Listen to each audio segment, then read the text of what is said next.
Let's talk about an idea, a single idea that is, maybe the most powerful force shaping your daily life.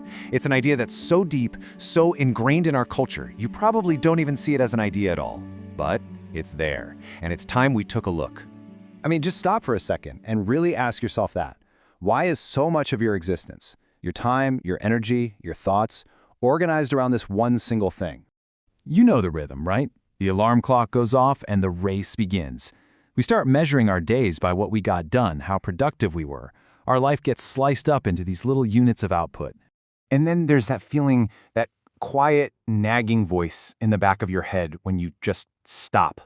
That guilt you feel for doing nothing. Where on earth did that come from? Was it always like this? Or did we learn it? Well, this is the story of how a single idea, quietly, over centuries, turned human beings into workers. So to really get how we ended up here, we have to go back, way back, to a time when the whole concept of life was structured, well, completely differently. For most of human history, the deal was pretty simple. You worked to live, you didn't live to work. There were no weekends, no career ladders, no obsession with being busy. Time just flowed. It followed the sun, the moon, the seasons. And here's the most important part. Rest wasn't a reward. You didn't have to earn it. It was just a natural part of being alive. But then a fundamental shift started to happen. Not in the world outside, but in our minds. You see, this whole revolution, it didn't start with factories or machines. It started with something much simpler, the clock. Here's how it happened. First, clocks chopped up the natural flow of life into these tiny, measurable bits, hours. And once you can measure hours, they suddenly become valuable, something you can spend or save or waste. And this is the real turning point. Wasted time wasn't just unproductive anymore. It became a kind of moral failure. Because once time could be counted, so could work. And so could the people doing it. Life stopped flowing, and it started ticking. Okay, so now time is a resource that you have to manage. And out of that, a whole new value system was born. This is where that core idea really takes root. Just let that sink in for a moment. Your value as a human being comes from how much you produce. Not who you are, not your kindness or your character, your output, your utility. This one idea just completely flipped everything upside down. What used to be called rest was now reframed as laziness. Idleness, which used to be a space for thinking or just existing, now just made you feel guilty. And simply being, that was replaced by the need to be busy. Busyness itself became a new kind of status symbol. So, here's the thing. Work began as something we did for survival, but with this new idea driving us, it morphed into something much, much deeper. It became who we are, it became our identity. Just think about it. When you meet someone new, what's one of the first questions you ask? Almost always it's, so what do you do?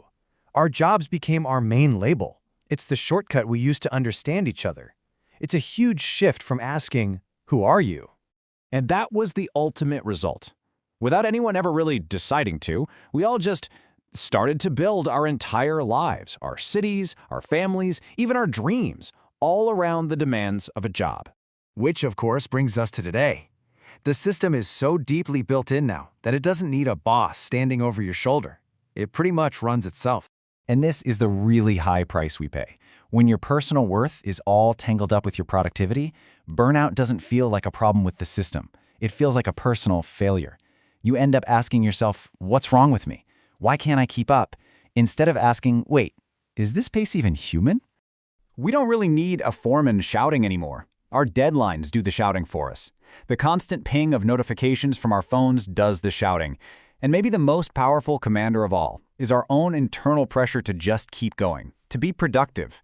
The whole thing isn't held up by force. It's held up by our collective belief in it. We've become our own guards. So, seeing this idea for what it isn't about rejecting everything. It's about getting the power back to consciously choose how we want to live inside of it.